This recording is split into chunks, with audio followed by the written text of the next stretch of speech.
Alright guys, so let's handle the next one, but before I do so, I would like to address something I failed to do, and that is based on the previous chord I showed you.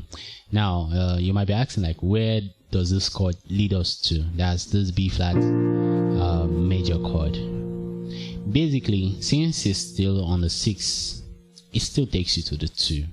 So for the fact that it's on the 6, which is aligning with our original chord, which is the B flat minor chord, and it takes you to the 2, which is E flat minor chord there, it's still the same function. It's just that we're just kind of giving it a different approach whenever we're using this B flat major chord and taking it down to the 2. All right, so it's just like, you know, adding a twist. Okay, so you don't want to be like sounding boring or predictable. Okay, you want to sound unpredictable. So if you want to sound unpredictable, you just have to be changing your chords like this sometimes. So sometimes you play the normal minor chord, that's the B flat minor chord, taking you to the 2, or you do this, the B flat major chord, taking you to the 2. So people can't guess where you're going every time.